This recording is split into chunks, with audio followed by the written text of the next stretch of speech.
Welcome to a special emergency edition of Coffee with Dragon. Want to first state, as a universal spiritual teacher, a LGBTQ world citizen, and a multidisciplinary international artist, that stand against corruption, public and of course private, corruption at all levels. And this cup of coffee, Coffee with Dragon, is dedicated specifically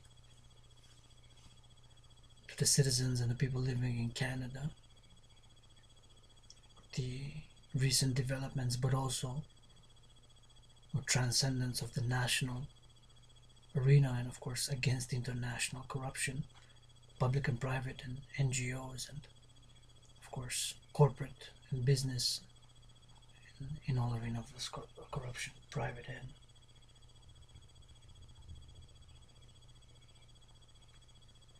public. Um, Pushed to do this Coffee with Dragon special on the question of SNC-Lavalin affair, as it has hit Canadian politics very hard. Just like, of course, Dragon versus Trump. If you don't know that, I'm challenging Trump to a boxing match on the Canadian-US border in a rink made of Canadian aluminum and steel. You can check my video, Build a Rink, my proposal for a private partnership to build a rink of Canadian aluminum and steel, mostly financed by Trump because of the imposition of tariffs on Canadian aluminum and steel, but giving a free and fair and equitable North American deal.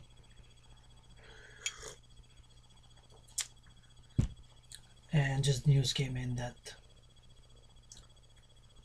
the people in question, the Liberals, Wilson-Raybould, and their caucus member, has been kicked out of the Liberal team.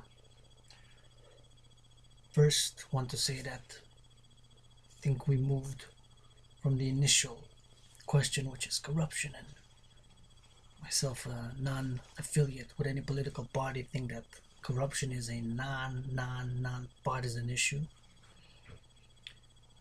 And if our ancestors looked upon it and punished it in concordance, of course, with discernment and judgment in proportion to the crime, corruption should have it as a fundamental value to be something that it is not only undesirable in our society, but also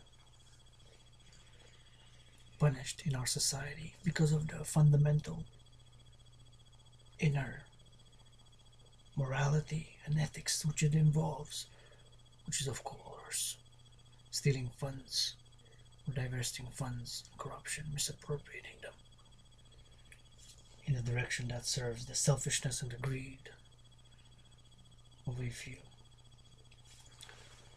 The Romans, and the motto of Canada stands ad mare ut masque ad mare, which is Latin, standing from, meaning from sea to sea.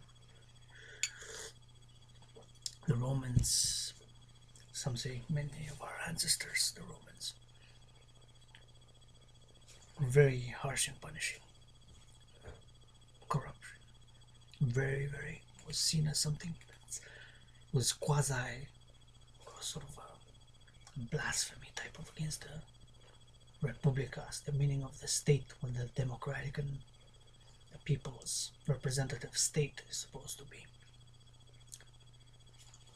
Anyhow, but the original, of course, revolves on the whole issue of, was there corruption or not? So we'll do some studying, some research, as I'm willing and open to learn and collaborate and cooperate. From sea to sea, my brothers and sisters, bros, sisters and sis bros, sing, build the rink, build the rink, build the rink. That is my project. You can check it out on Facebook. Build the rink and Dragan versus Trump. That is DRAGAN vs Trump, which is the event, the inaugural or the event, inauguration event, sports event of me boxing Donald J. Trump on the Canadian-US border in a rink made of mostly of Canadian aluminum and steel. Thus, the Build the Rink initiative project proposal launched by yours truly. Coffee with Dragon is dedicated to the formation of a citizens anti-corruption committee. I am opening my arms to embrace from sea to sea Mario Mosque, Canadian brothers and sisters, and the world beyond, or American brothers and sisters in a Mexican, in a concerted Canadian and North American and international arena, also in the international way, so that we Canadians and Americans and Mexicans, Canadians and North Americans, we set a standard for public and private corruption, that we take an ethical, moral, and social solidarity, that we make it a non-partisan issue, whether you're in the center, politically, a little bit on the right, or on the left, or the center left, or the left, or the right, or the center left, that it's a non-partisan. Of course, the extremes and totalitarianisms and authoritarianisms, I'm neither of those. I'm struggling myself to be vigilant and alert for freedom, which high ideal still our civilization yet to grow into and accept the responsibility of the heavy double-edged sword of freedom. Too heavy for me, Adrian h.a.dragan, to lift, but maybe together we can.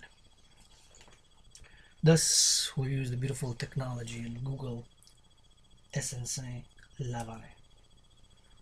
We'll study what is SNC, who is SNC-Lavalin, since it's the cause or the motive for this whole shockwave in Canadian politics, which is rocking the Liberals. The Liberals, by the way, have a majority, and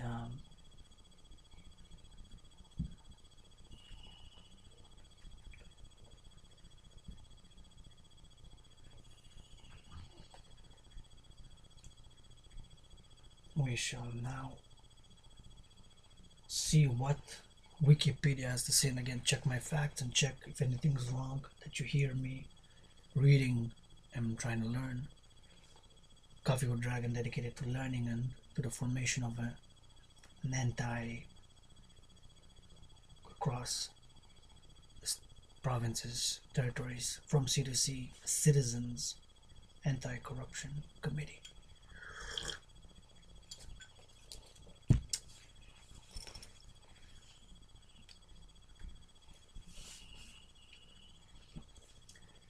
SNC-Lavalin, yours truly will recite, sing. It's a few minutes, bear with me as I'm learning. It's a learning process. Again, this reading lecture is dedicated to fighting in the struggle against public and private corruption in Canada specifically, and also to as our integrated economies, societies, or the global village, as myself a world LGBTQ citizen across state borders, is of course for a world of peace, security, and prosperity, one step at a time. Coffee with Dragon special anti-corruption edition, investigating, reading about the SNC-Lavalin affair and the extension, liberal big mess. So since it started with SNC-Lavalin and the allegations, investigation into corruption practices thereof, we will start with SNC-Lavalin. Ready, get yourself a coffee. We'll go for a few minutes here. And just before we commence, I'm going to say what's in the news at the moment. Global BC reports Wilson-Raybould defends shining spotlight on SNC-Lavalin scandal in letter to Liberal caucus. Wilson-Raybould, Philpott no longer part of Liberal caucus following SNC-Lavalin affair. Trudeau ejects Jody Wilson-Raybould, Jane Philpott from Liberal caucus. So it's in the news now as I'm recording this April 2nd, 2019. According to some, and according to some.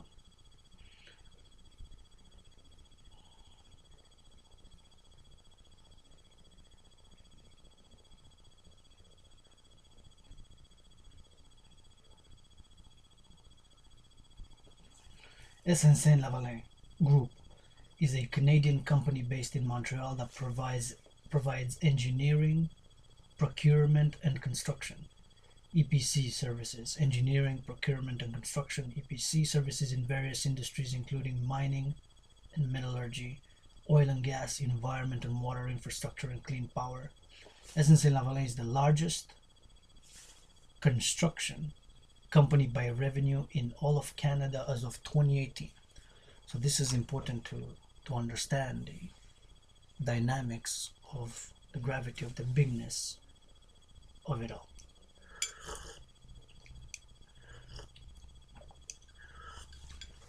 I'm going to repeat that.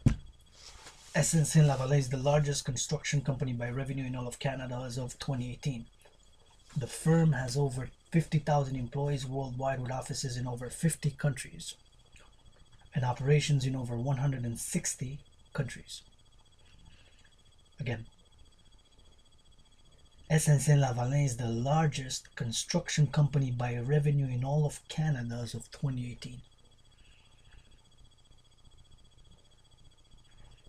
The firm has over 50,000 employees worldwide with offices in over 50 countries and operations in over 160 countries. SNC-Lavalin, public. On the TSX, that is the Toronto Stock Exchange, people who can buy stocks. Now, me don't have stocks. I'm actually living in a difficult financial situation.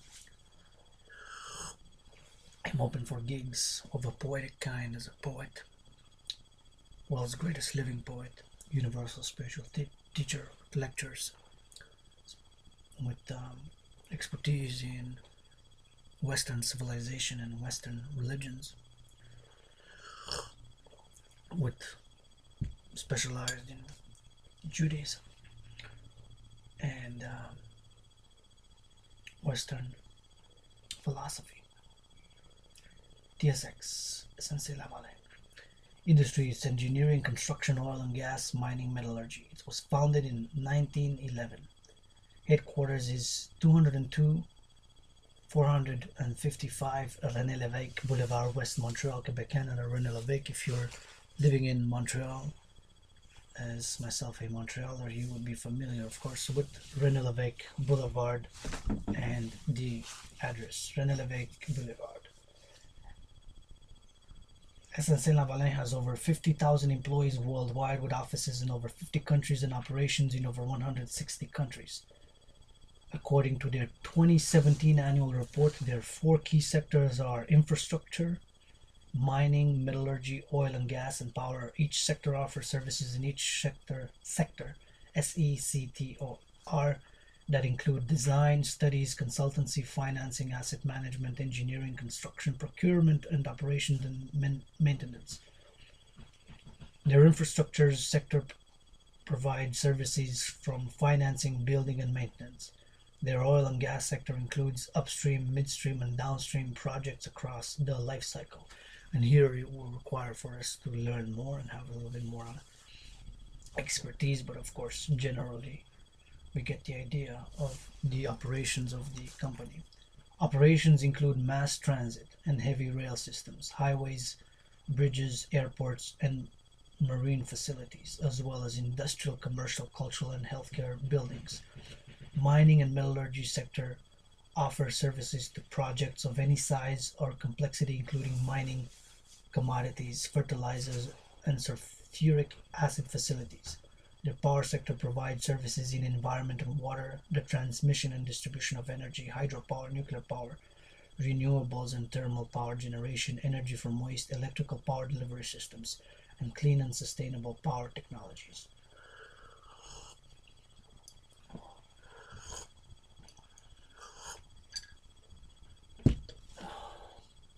History. SNC 1911-1991.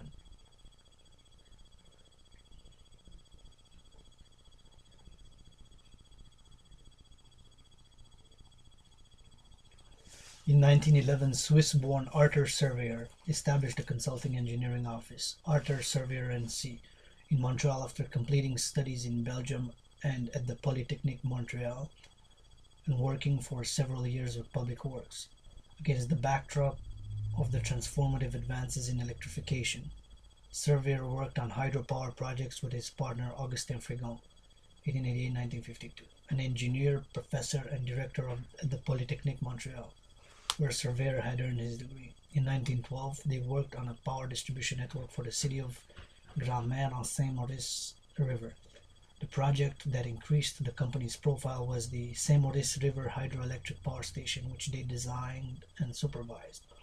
The company specialized in hydraulics, managing hydropower projects and flood control, and soon branched out into the industrial sector, particularly in pulp and paper, and mining and metallurgy. Surveyor formed a first 10-year partnership with Emile Nenninger and Georges Chenvière in 1937. A second partnership agreement was signed in 1946, and the firm's name was changed to Surveyor, Nenninger, and Chenvière.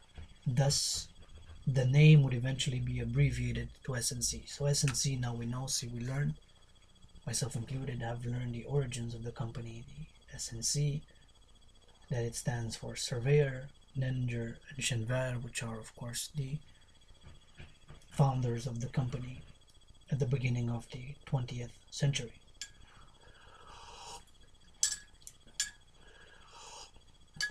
I'm learning.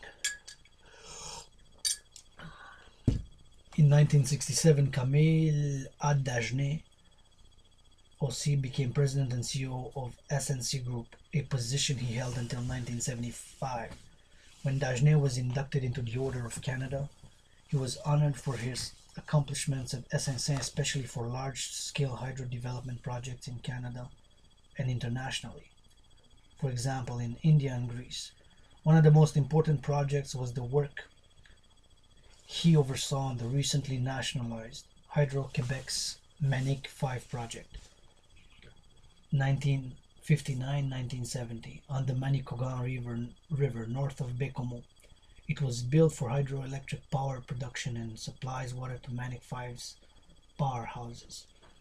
The firm's first international contract was awarded in 1963 to design and build the 780 megawatt Idukki power station in Kerala state,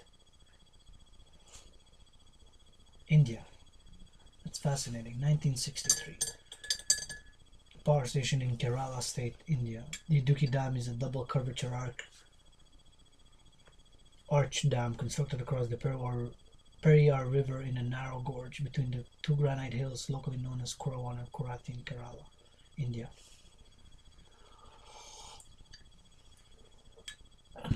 Lavalin, 1936-1991. SNC's main rival in Canada was Lalonde Valois International Limited, a company that was established in 1936 by engineers Jean-Paul Lalonde and Romeo Valois. Bernard Lamarre, who would later become director and CEO in 1962 and lead SNC for 29 years, had married Louis Lalonde, Jean-Paul Lalonde's daughter, in 1952, and began working at Lalonde Valois International Limited. In 1972, the company changed the name to Lavalin, combining syllables from the original company name. In the 1970s, Lavalin designed and built the fabric roof for Montreal's Olympic Stadium. Interesting. And built the James Bay Project in a partnership with the United States-based Bechtel. That's Bechtel. According to a 1986... Yep. Yeah. You need help? My sister. Oftentimes teacher. Friend.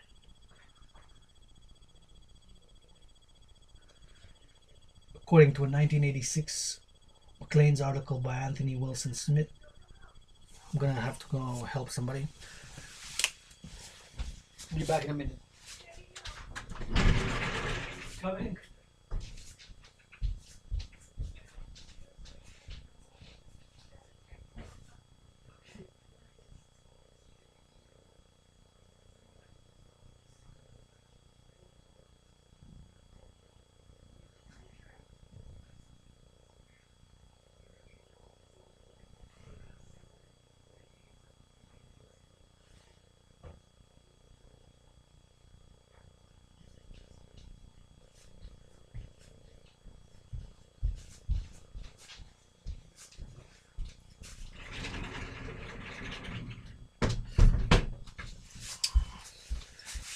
Helping a friend, helping a friend, helping a friend. Heavy lifting, doing this and that. She's great. According to a 1986 Maclean's article by Anthony Wilson Smith, Lavalin was Canada's largest engineering firm with $625 million in operating revenues in 1985 and 5,700 employees. That's in 86 article. SNC was the second largest. Wilson Smith also said that they were among the largest engineering firms in the world. Lavalin branched out in other industries such as cable television, Canada's The Weather Network, and Meteo Media were founded by Lavalin in 1988. So they branched out in different industries. Interesting. Lavalin's shares were sold to Pelmorex, that is Pelmorex, in 1993. Coffee up, coffee with Dragon, special anti-corruption session, and studying and learning about SNC-Lavalin.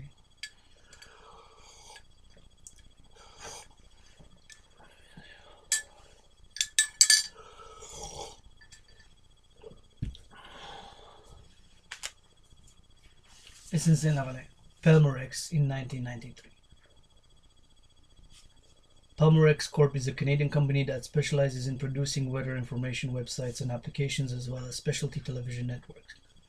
Pelmorex is the parent company of the weather network Meteo Media, Alert Ready, El Tiempo es Clima, Weather Plus, and formerly Beat the Traffic. By 1990, Lavalin Inc. included over 70 companies worth 1.2 billion Canadian. It was forced to sell to its rival SNC in 1991. Bernard Lamar remained with the newly formed company SNC-Lavalin until 1999.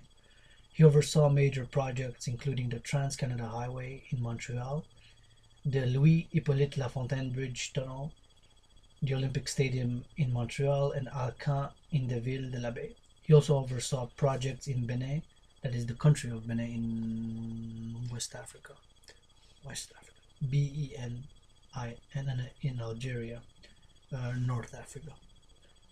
Bernard Lamar's younger brother, Jacques Lamar, a civil engineer, became SNC-Lavalin CEO in 1996 and left his post in 2009. Acquisitions and partnerships.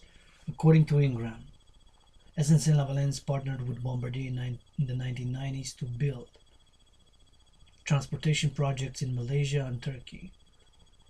SNC-Lavalin acquired a 27% share in Ontario's Highway 407 toll road for $175 million. In 2011, SNC-Lavalin sold part of their share of Highway 407 at a significant profit.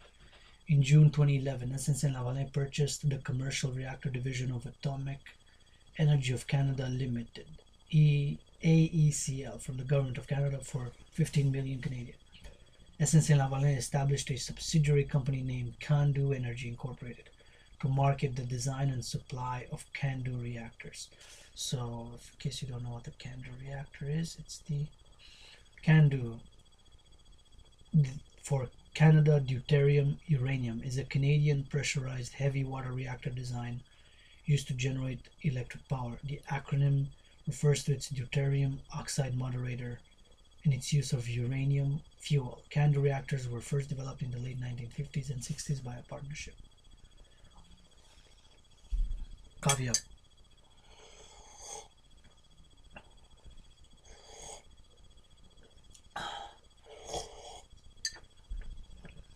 On June 23rd, 2014, SNC-Lavalin acquired Irish engineering and construction business Kens for approximately 2.1 billion Canadian, that is 1.95 billion US. In 2017, SNC-Lavalin acquired its UK rival VS Atkins, a British design, engineering and project management consulting firm with 1.9 billion investment from the Quai de Dépôt et Placement du Québec. Major domestic projects. In 1999, the Ontario government signed a 3.1 billion 99-year lease for Ontario Highway 407 with 407 International Inc., a conglomerate of 3 private companies, including SNC-Lavalin. It was renamed 407 ETR in the early 2000s. SNC-Lavalin won the contract to repair Montreal's Jacques-Cartier Bridge, which still needs some repairs. In 2002-2003, the firm completed a feasibility study of the Lac Doré vanadium deposit, in which they established the deposit as the largest vanadium, that is vanadium deposit in North America. Vanadium, what's vanadium? Let's check it out. Vanadium, vanadium, is a chemical element with symbol V and atomic number 23. It is a hard silvery gray ductile malleable transition metal. The elemental metal is rarely found in nature, but once isolated artificially, the formation of an oxide layer passivation somewhat stabilizes the free metal against further oxidation. In 2005, SNC-Lavalin partnership with Brunway Group won the $543.8 million contract to build the Brunway project to twin Route 2, the New Brunswick portions of the Trans-Canada Highway from Woodstock, New Brunswick to Fredericton. The contract with the New Brunswick government was completed in 2007. In June 2005, the BC Department of Transport selected SNC-Lavalin for a 30-year contract valued at $179 million to design, build, finance, and operate the William R. Bennett Bridge in Kelowna, British Columbia. Construction, which was completed in 2008. Interesting. See, we're learning. So much things we can learning by reading and by information every day. But of course, this is our purpose to stand from sea to sea and across borders against corruption, both public and private, and to make corruption our societies socially, morally, and ethically boring thing.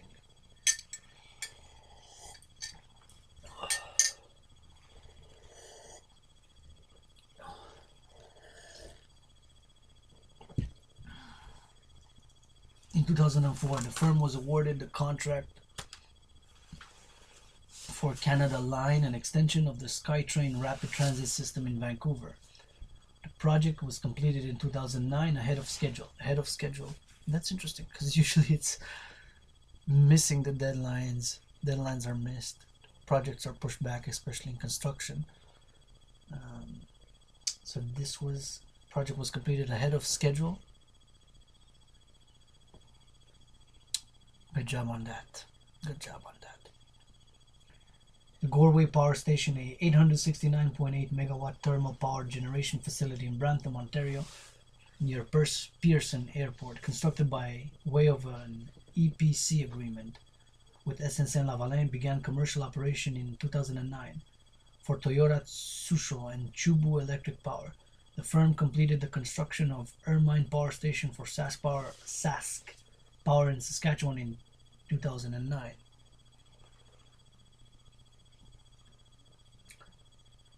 In 2010, the firm completed the construction of a $1.3 billion hospital at the McGill University Health Center.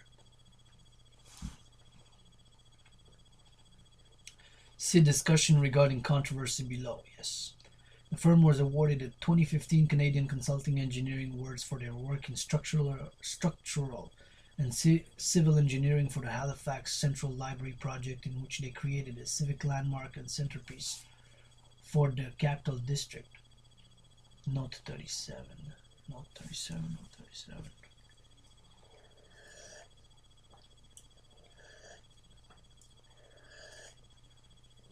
In 2015, the Eglinton Crosstown LRT and Blue 22 Airport Rail Link projects in Toronto were awarded to SNC-Lavalin, who was one of only two bidders for the Crosstown line. Both lines have since been transferred to Metrolinx's ownership. Metrolinx ownership.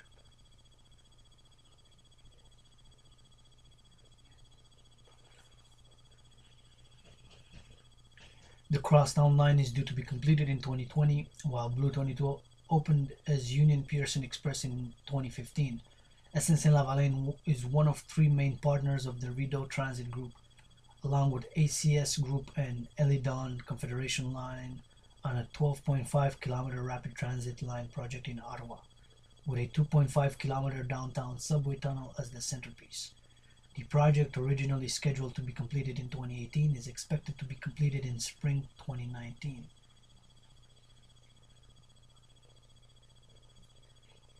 International project.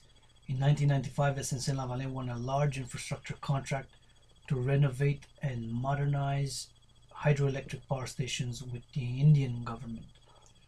In 2007, the firm won the $4.6 billion Ambitawi. That's a huge contract. A billion, to remind everybody, that is 1,000 million. So 1 billion is followed by 9 zeros, right? So contracts such as this is, you have to imagine, of course, at the huge macro level, and the complexity, of course, of the contracts, and that mostly they're public and private partnership. So in 2007, the firm won the 4.6 billion, so that is 4,600 million. A billion has 9 zeros. A million has 6 zeros. So 1 billion is 9 zeros. That's 4.6 billion is 4,600 million. 4,600 million. The Adrian Mine Engineering Procurement and Construction Management Contract, the largest capital project in Madagascar. That's a country. Madagascar. Actually, Madagascar is an island off the coast of Africa towards the Indian Ocean. The Madagascar.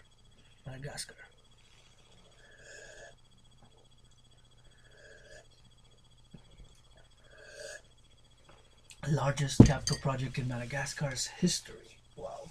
It was completed in 2010. The nickel and cobalt mining and preparation plant was completed in 2010. SNC-Lavalin sold its shares for 600 million. There has been controversy about the mine's environmental and health impacts.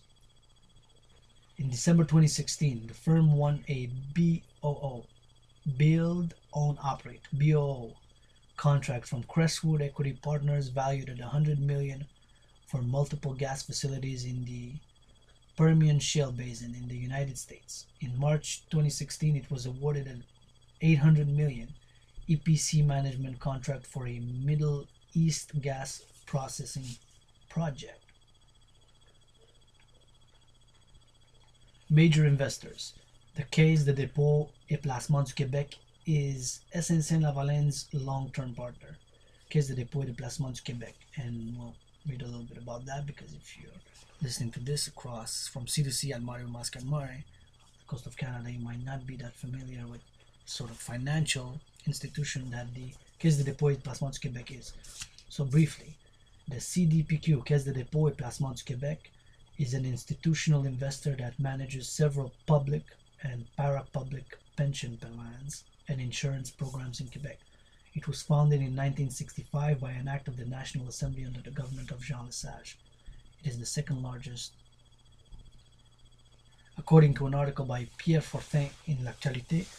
Quebec Deposit and Investment Fund, the Caisse, as is known here in Quebec, Montreal, the Caisse, La Caisse, which manages the Quebec Pension Plan and is the second largest pension fund in Canada, after the CPP, Canada Pension Plan, has increased its financing of Quebec enterprises from 2003 through 2013.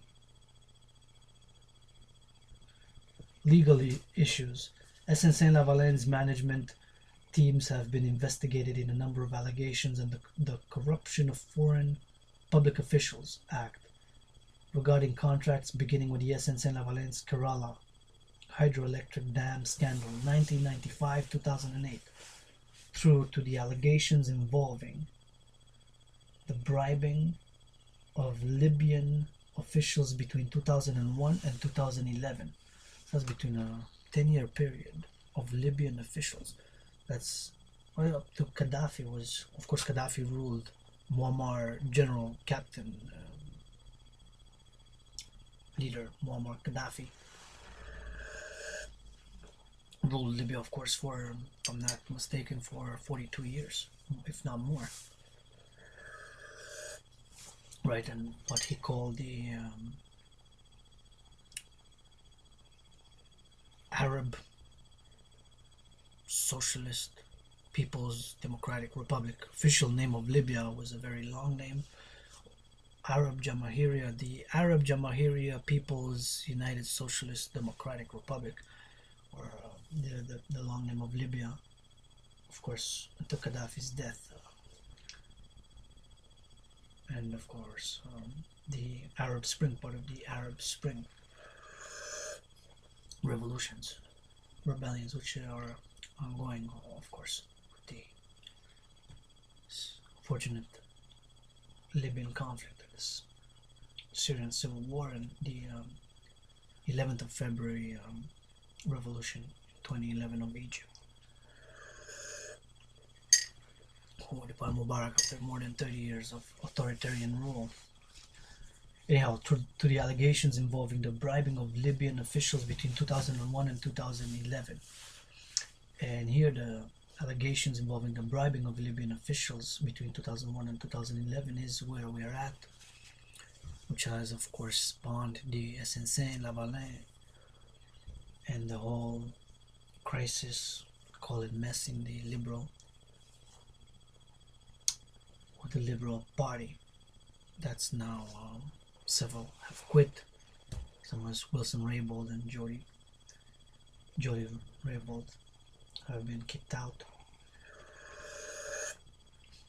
Allegations of improper conduct and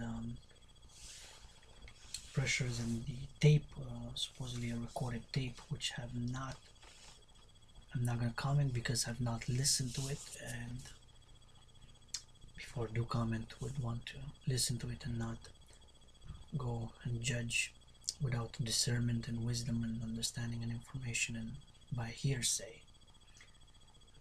So, SNC-Lavalin Kerala hydroelectric dam scandal, 1995-2008. And one thing that we note here is people. We're just people. It's big corporations, institutions, states, nation states, international organizations, international corporations, international organizations, public and private, non-profit and profit. It's those who have committed X and Y or Z, if they have and what they have, that takes discernment. SNC-Lavalin Kerala hydroelectric dam scandal, 1995-2008. SNC-Lavalin won a large infrastructure contract to renovate and modernize hydroelectric power stations with the Indian government in 1995, which resulted in an alleged net loss to the Indian exchequer of 3,745 million rupees. So I'm guessing that's a few million Canadian, but led to no charges against the firm. SNC was subsequently accused of bribery and financial fraud related to the contract in 2008. A government investigation resulted in the expulsion of several Indian government officials. Interesting. So the investigation of the Indian government resulted in the expulsion of several Indian government officials. Okay, sure, there's much more detail to that, but some Indian government officials did get expulsed because of the scandal. Montreal's Jacques Bridge, which is of course a bridge here in Hawk Island, aka Montreal, according to a February 1st, 2019 article in La Presse. So this is, we're going last month, well, we're at April 2nd already, so 37 days ago. Actually 66 days ago or so. February 1st, 2019, article in La Presse, Quebec. Prosecutors with Directeur des Poursuites Criminelles et Pénales, DPCP, are cooperating with RCMP in an investigation called h.a.dragan on potential criminal charges against SNC-Lavalin concerning a contract in the early 2000s to repair Montreal's Jacques Bridge. That's fascinating. Jacques, there's my recollection, there have been delays and there have been several problems with the repairs, and 3 times that they were the initial date for the construction of the building was delayed, pushed forward, and so on and so forth. So it's ongoing. Now, Libya 2011. A 2012 CBC News report said that the first reports of murky affairs surfaced against the company in 2010 in relation to contracts in Libya.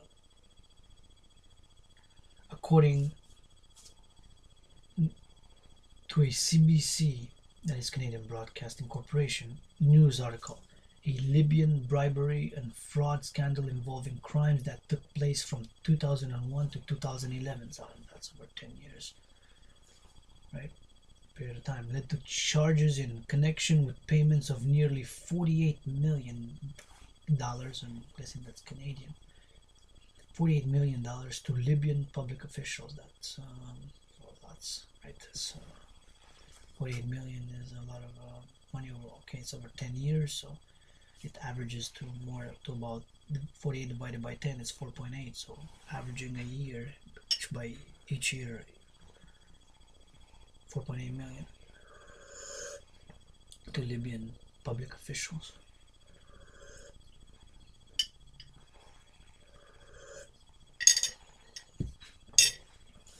In the same article, it was reported that the company was also accused of defrauding Libyan organizations of an estimated 130 million. In 2015, SNC-Lavalin was charged with bribing Libyan officials in exchange for construction contracts between 2001 and 2011. Again, 10-year period of time.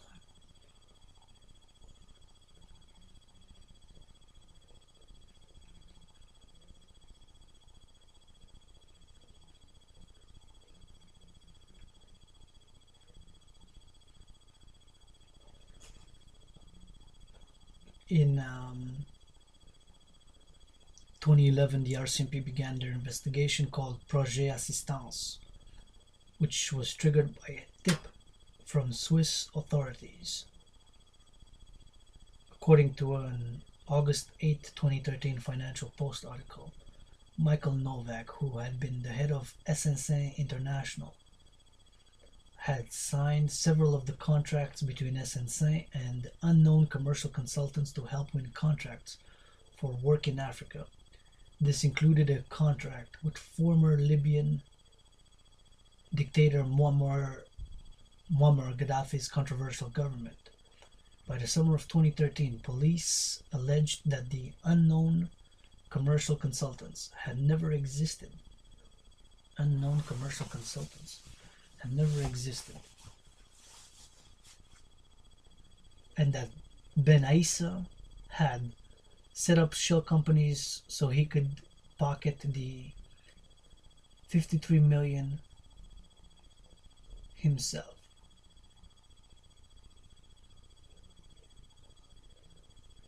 By July 2014, Aissa was jailed in Switzerland for suspicion of corruption, fraud, and money laundering in North Africa.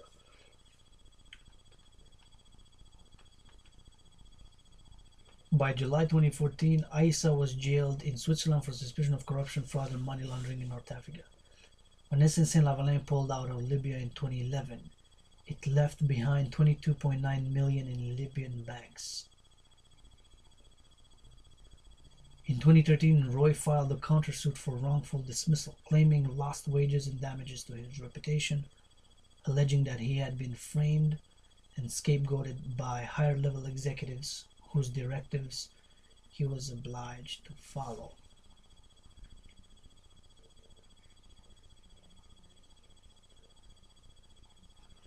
By February 2012, SNC investors had found out that audited financial statements had been delayed to accommodate an internal review relating to SNC's operations. The internal review probed 35 million of unexplained payments in Libya. Prior to the launch of the investigation, there had been months-long media speculation about the company's work in Libya and its ties to Muammar Gaddafi's family. In 2012, the Royal Canadian Mounted Police investigated the company on these charges in the Projet Assistance investigation, and in 2015, they charged SNC-Lavalin with fraud and corruption, which the company indicated they would contest in court. So we come to the core motives, core cause, core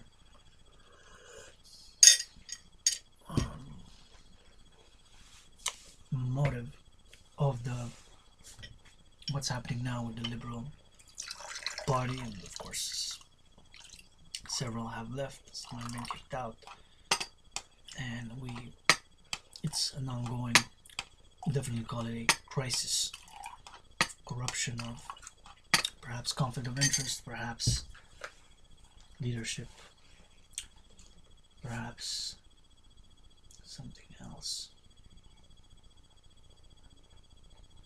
McGill University. The Arthur Porter kickback scandal 2011-2014. Charges were laid against senior executives from 2014 through 2019 in the bribery cases involving Arthur Porter at the McGill University Health Center, according to a 2012 article in the Globe and Mail. These reports prompted calls for Canada to tighten bribery laws. According to the National Post, SNC-Lavalin employees allegedly were involved in fraud and forgery and in relation to a 22.5 million kickback described as consulting fees to Dr. Arthur Porter on the contract to build the new 1.3 billion hospital at the McGill University Health Center's CEO in violation of the Quebec Health Act. SNC-Lavalin were awarded the contract even though they were outbid by 60 million. The case led to an investigation by the Charbonneau Commission. Porter resigned from the post on December 5th.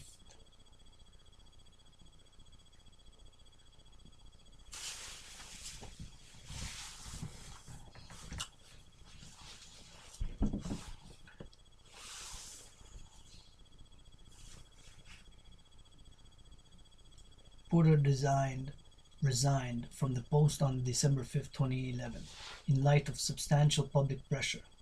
Porter was arrested in Panama on fraud charges on May 27, 2013, which alleged that he took part in the kickback scheme. The Canadian Broadcasting Corporation, the CBC, called it the biggest fraud investigation in Canadian history. Compared to what? It's not stated, but it could be. I mean, this Canadian Broadcasting Corporation called it the biggest fraud investigation in Canadian history. SNC CEO Pierre Duhem in March 2012. Duhem, D-U-H-A-I-M-E, Duhem was arrested on fraud charges by Quebec authorities on November 28, 2012. SNC-Lavalin sued Duhem for millions of dollars in damages, claiming that he stained its goodwill by means of the McGill University Health Center super hospital scandal. The company claims that Duhem facilitated the execution of the embezzlement of $22.5 million of company funds. Duhem was charged with several counts related to the bribe. In February 2019, he pleaded guilty to one count of breach of trust. The prosecution vacated some 15 further charges.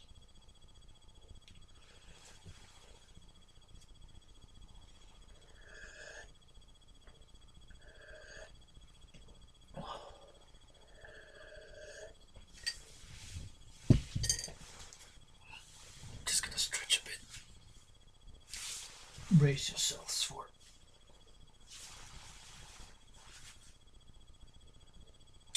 More coffee. We will continue.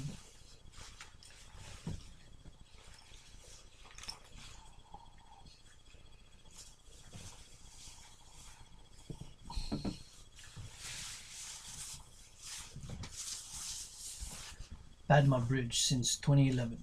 An investigation into an alleged graft related to 2011 bids for the construction of the 6.51 kilometer, 4-mile US $3 billion rail bridge crossing the Padma River in Bangladesh resulted in the former SNC-Lavalin employees being cleared of all charges by a Canadian court.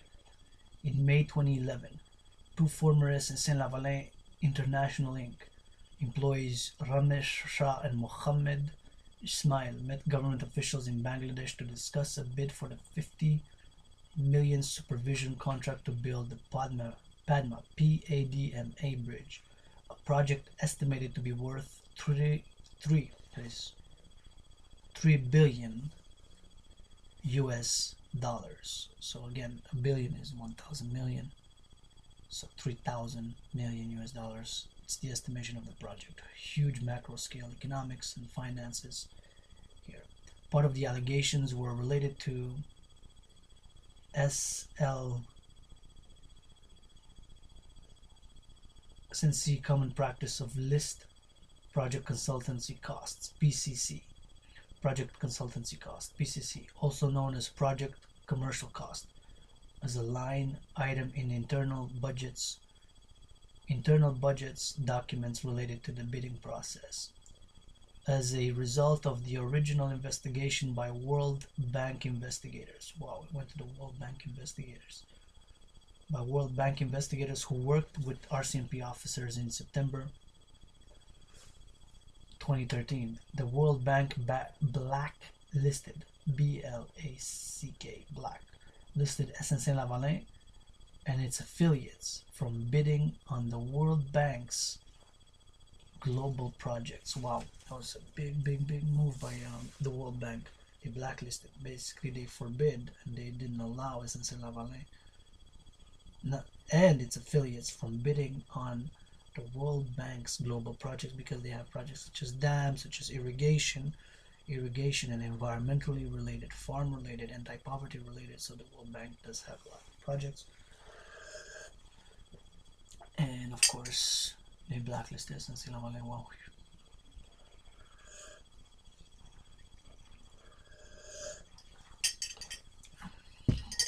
The World Bank had originally offered to fund 1.5 billion of the 3 billion, but pulled back following the allegations. So again, these were allegations and was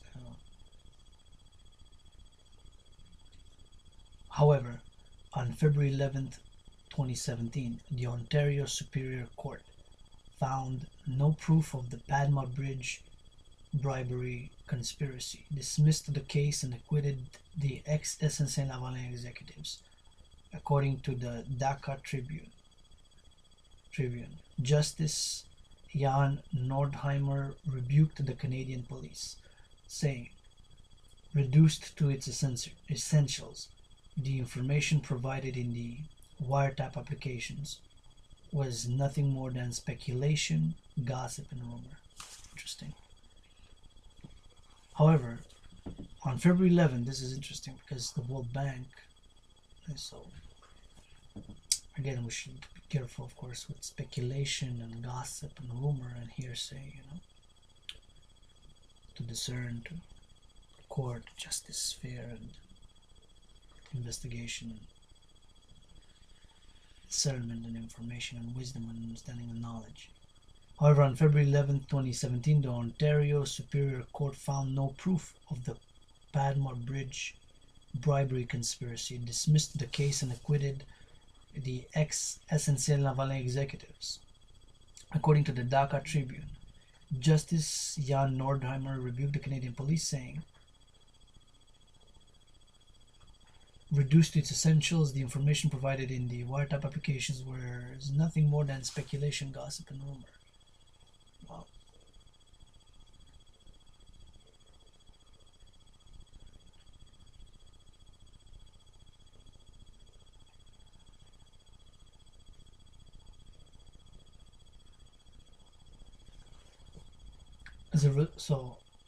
However, on February 11, 2017, the Ontario Superior Court found no proof of the Padma Bridge bribery conspiracy, dismissed the case, and acquitted the ex-SNC-Lavalin executives. According to the Dhaka Tribune, Justice Jan Nordheimer rebuked the Canadian police, saying, reduced to its essentials, the information provided in the wiretap applications was nothing more than speculation, gossip, and rumor. SAS Power Serious Design Flaws, 2015. In 2015, internal documents from SAS Power, the Crown Corporation, that is the principal electric utility in Saskatchewan, Canada. Saskatchewan, Canada is, of course, a province of Canada, revealed that there were serious design issues in the carbon capture and storage system at its coal-fired Boundary Dam power station, resulting in regular breakdowns and maintenance problems that caused the unit to be operational only 40% of the time. SNC-Lavalin had been contracted to engineer, procure, and build the facility, and the documents asserted that it has neither the will or the ability to fix some of these fundamental flaws. The low productivity of the plant had, in true turn, meant that SAS Power was only able to sell half of the 800,000 tons of captured carbon dioxide that it had contracted to sell to Cenovus Energy for use in enhanced oil recovery at a cost of $25 per ton. In addition to the lost sales, this meant that the SAS Power had been forced to pay Cenovus $12 million in penalties. In 2017, Cenovus sold its Saskatchewan operations to Whitecap Resources. By September 2018, SAS Power and SNC-Lavalin had completed mediation and were headed to binding arbitration. In July 2018, SAS Power announced in their annual report that would not be proceeding with retrofitting the two aging facilities near Estevan, Boundary Dams 4 and 5, BD4 and BD5, with carbon capture and storage, CCS, according to a February 11th, 2019 CBC News article. Interesting, February 11th again. That was February 11, 2017, and now February 11, 2019, CBC.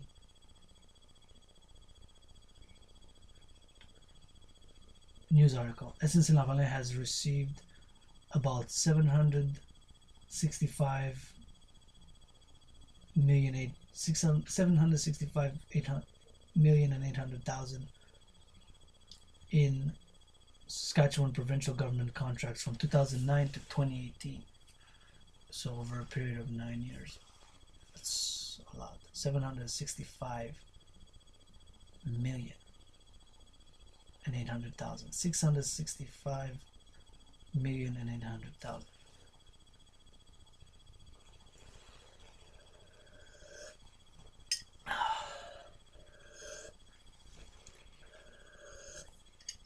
SNC-Lavalin Affair 2019. Following a 2017 public consultation process, the Government of Canada moved forward with the establishment of a made-in-Canada version of a Deferred Prosecution Agreement, DPA regime, called the Remediation Agreement Regime, which was introduced in the March budget and came into effect in June 2018.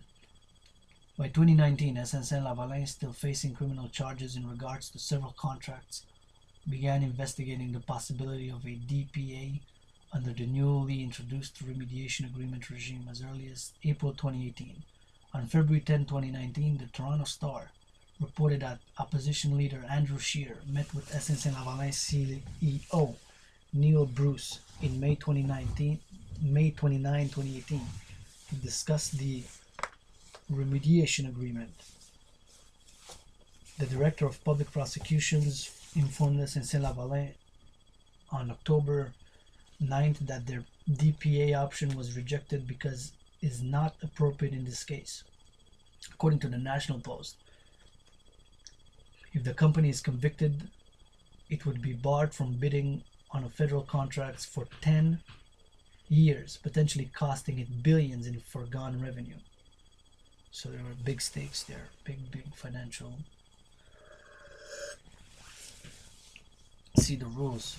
I'm learning this about that if it would have been convicted, it would be barred from bidding on federal contracts for 10 years, right? So it would be barred as potential loss of billions of dollars, much more than it would have won for a short-term profit, right? But they would have been barred for 10 years to bid on federal contracts, so bridges, whatever the case may be, right? Engineering, whether it or not. According to the National Post, if the company is convicted, it would be barred from bidding on federal contracts for 10 years, potentially costing it billions in foregone revenue. In response, the company's share price has dropped, leaving it vulnerable to a hostile takeover. According to the Montreal Gazette, Quebec Premier François Legault said that SNC-Lavalin was one of 10 publicly traded companies headquartered in Quebec that the province considers to be strategic and therefore in need of protection from a takeover that would force the company to leave the province. I have to read this again. This is again because it's comes into the economic protectionism and what have you, which is a whole cups of coffee, which I'm not willing to ingest that much coffee at the present moment in time. We'll just continue with this and will not dragonism digress at the moment. According to the Montreal Gazette, Quebec Premier François Legault said that SNC-Lavalin was one of the 10 publicly traded companies headquartered in Quebec that the province considers to be strategic and therefore in need of protection from a takeover that would force the company to leave the province.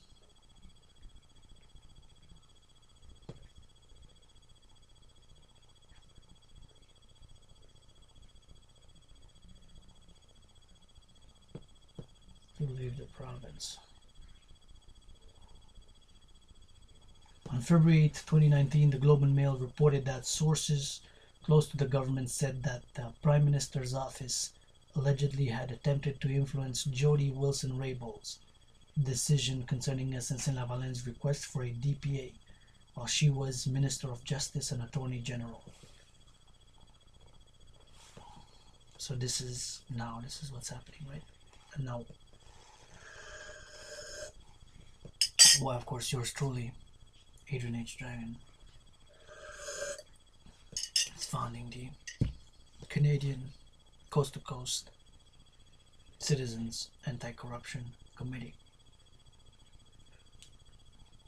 On February 8, 2019, the Globe and Mail reported that sources close to the government said that the Prime Minister's office allegedly, of course, this is benefit of the doubt, myself as a universal spiritual teacher and philosophize and propose social theories of social change that give everybody the benefit of the doubt.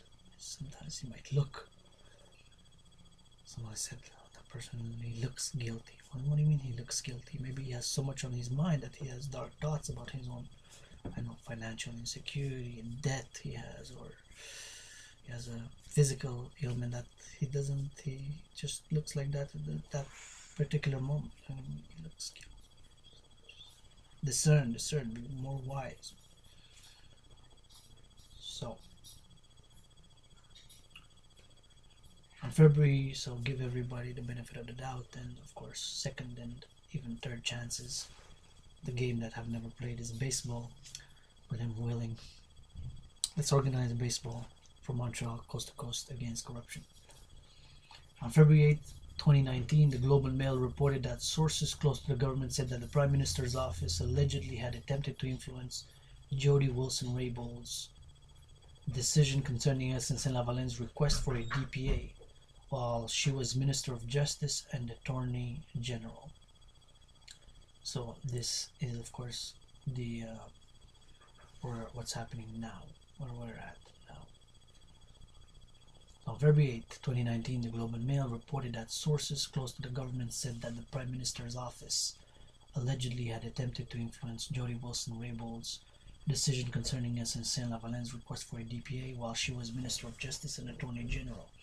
When asked about the allegations, Justin Trudeau said that the story in the Globe was false and that he had never directed Wilson-Raybould concerning the case. Wilson-Raybould refused to comment on the matter, citing solicitor. Yo! My sister, teacher, coach needs help. Be back in a minute. Coming.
We're both learning this stuff.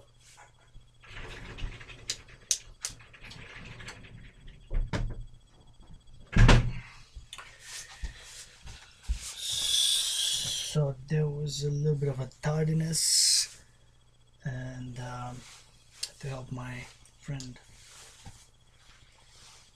sister, oftentimes teacher, installing mirror and doors. So we continue and we wrap it up. Welcome. This is my office where I write my poetry, short stories, and other creative endeavors, and headquarters of the World Citizens Gym, and of course my room and temple where I meditate for world peace, global security, and international prosperity. Coffee with Dragon, special anti-corruption dedicated to fighting corruption in Canada, locally in Montreal, and international. Alright, so where we were on February 8th, 2019, the Globe and Mail reported that sources close to the government said that the Prime Minister's office allegedly had attempted to influence Jody Wilson-Raybould's decision concerning SNC-Lavalin's request for a DPA, while she was Minister of Justice and Attorney General. When asked about the allegations, Justin Trudeau said that the story in the Globe was false, and that he had never directed Wilson-Raybould concerning the case. Wilson-Raybould refused to comment on the matter, citing solicitor-client privilege. Under pressure from the Conservative Party of Canada and the NDP New Democratic Party, on February 11th, 2019, the Federal Ethics Commissioner launched an inquiry into allegations of political interference and a possible violation of the Conflict of Interest Act in the SNC-Lavalin case. Under pressure from the Conservative Party of Canada and the New Democratic Party, on February 11th, 2019, the Federal Ethics Commissioner launched an inquiry into allegations of political interference and a possible violation of the Conflict of Interest Act in the SNC-Lavalin case. Under pressure from the Conservative Party of Canada and the New Democratic Party, on February 11th, it's the third time we see February 11th, of course, for different reasons, but interestingly, and 2019 and 2017, but for important dates. Under pressure from the Conservative Party of Canada and the New Democratic Party, on February 11, 2019, the Federal Ethics Commissioner launched an inquiry into allegations of political interference and a possible violation of the Conflict of Interest Act in the SNC-Lavalin case. On February 18, 2019, Gerald Butts, Trudeau's principal secretary, resigned and denied that he or anyone else in the Prime Minister's office attempted to influence Wilson-Raybould. On February 27, 2019, Wilson-Raybould spoke about the SNC-Lavalin controversy at a hearing of the House of Commons Justice Committee. In her first substantial public statement on the matter, she testified that she was inappropriately pressured to prevent the Montreal-based company from being prosecuted in a bribery case. She testified that she was inappropriately pressured to prevent the Montreal-based company from being prosecuted in a bribery case. Company responses. SNC-Lavalin CEO Pierre Duhem resigned in March 2012 and was arrested by Quebec's anti-corruption squad on charges including fraud on November 28, 2014. He was replaced by Ian A. Bourne, who was also the chairman of Ballard Power Systems and a member of the CPP Investment Board. Bourne sat on SNC-Lavalin's board of directors beginning in 2009, before the allegations of fraud and corruption in Libya were made. As interim CEO from May 2012 to October 2012, Bourne oversaw a major overhaul of SNC-Lavalin's culture. Bourne resigned as chairman and as a director in March 2015 and was replaced by Lawrence N. Stevenson, who sat on SNC's board from 1999 until 2018.